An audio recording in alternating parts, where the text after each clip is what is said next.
Looks like my minute is up. So I will proceed on to our third speaker for tonight, which is Woodrow Samuel II. So Woodrow's speech is entitled Being Confident in Your Story. And his introduction has, every single one of us has a story. Your story is automatically unique, no matter where you come from or what you've experienced. No one has had your experience except for you.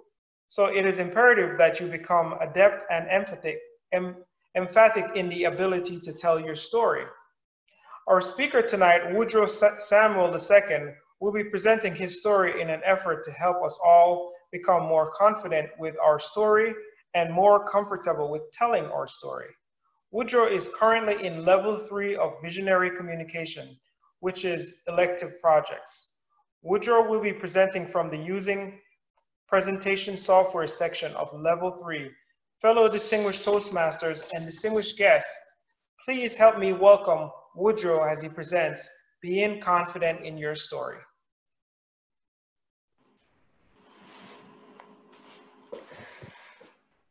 Good evening, fellow Toastmasters and distinguished guests.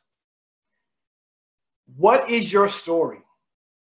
Have you ever stopped and thought about that? Have you ever stopped and considered, what is my story? And I am not speaking about the 30-second elevator speech whenever we get stuck in an elevator with somebody and you end up having to have a conversation that you may or may not have wanted to have.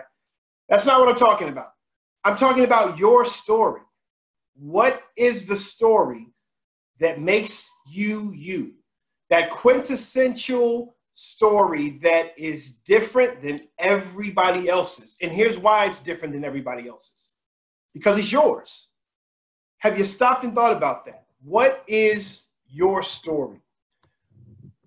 I'm going to do two things tonight. I'm going to tell you my story, but I'm going to tell you my story in hopes of helping you be able to have confidence in you telling your own story. So I'm going to share a few things with you via my slides, and I just want to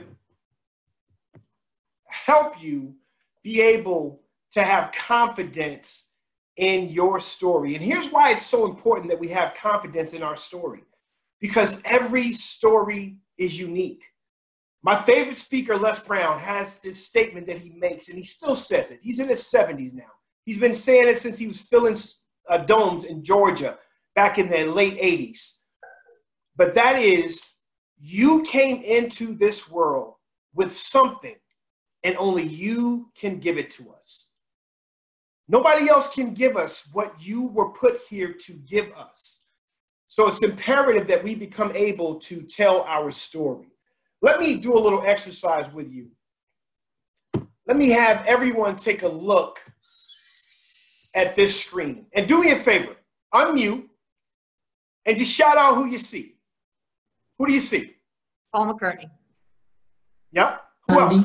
Lucille Ball. Yep. Gandhi. Yes. Martin Luther King. Martin Luther. Paul McCartney. Yes. Yes, yes. Yeah, Jose Lopez. George Lopez. George Lopez. Steph Curry. Steph Curry. That's right, Jim. J.K. Rowling. Yes, J.K. Rowling. Now, Shakespeare. William Shakespeare. Was the only African-American woman up there. Is there anyone that can tell me who that lone African-American woman is? She's very important. Is she a judge?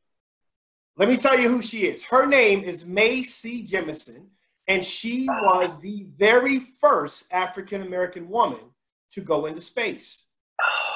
But here's what we just did, fellow Toastmasters and guests. Here's what we just did.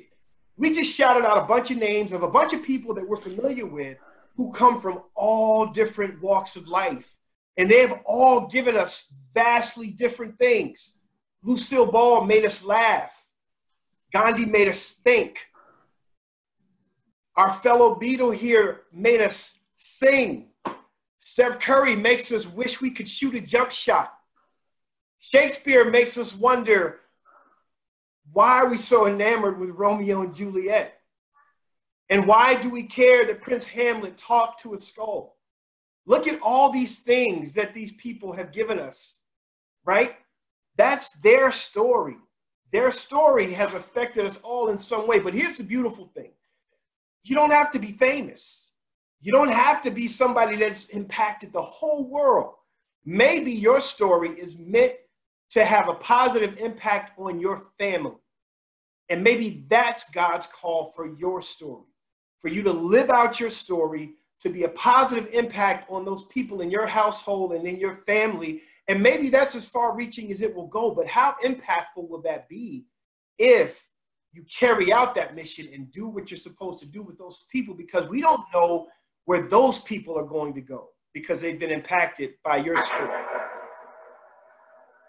So what they all had in common was that they all had unique stories. They all had unique stories. We all have unique stories. And so let me tell you a little bit about mine. This is my family right here. Obviously, the picture on the left is the older picture. The one on the right is the most recent picture. The one on the right is very sentimental because that's right before we put our oldest child on a plane to go to Japan for 2 weeks, which I still am astounded that I found the courage to do that as daddy, but I did. But I'm a father, I'm a husband, I'm a 22-year educator, I'm a speaker, I'm a writer. I was an administrator in school, I was a teacher in school. I've been an advocate for just about every group you can think of. I've advocated for public school teachers. I've advocated for civil rights. I'm advocating right now for the putting an end to police brutality, and I'm at the marches, and I am doing all of these things. This is my story. I am Carmen's husband. I am Camille, Cameron, and Cadence's father. I am Janai's uncle. I am a teacher. I am a speaker. I am an advocate. This is my story, and I own my story, and I'm ready to tell my story to whomever will listen, because I realize that my story is meant to impact people. And I love telling my story whenever I get the opportunity, because I've found that over the years, I find that it impassions other people to tell their story. So I want to give you a little bit of humor. As part of my story, I'm going to do a little quick age test. Quick guess, if you think you know what 80s rap star I was impersonating in this picture. I'm the guy with the fedora and the glasses. Anybody want to take a guess at who that was? Maybe. Oh, stump the crowd. Oh, yeah, I got it. Back to Run DMC. Yeah. That's CeeLo Green. I was DMC from the rap group Run DMC. So that's your homework. Your homework is go back and figure out who Run DMC was. But I give you this picture just as part of my story because it gives you about my age group. I was a young guy when Run DMC was popular and coming up. So that's just, again, that's a part of my story. And here's what I want to leave you with, fellow Toastmasters. It doesn't matter where you come from. You don't have to have a famous story. You don't have to have a famous background. You don't have to have been born on the wrong side of the tracks. You don't have to have any of that. It doesn't matter where you come from. What matters is where you are going. How are you going to use your story to impact this world? And if you look around us right now, the world needs it more than ever. Thank you, fellow Toastmasters.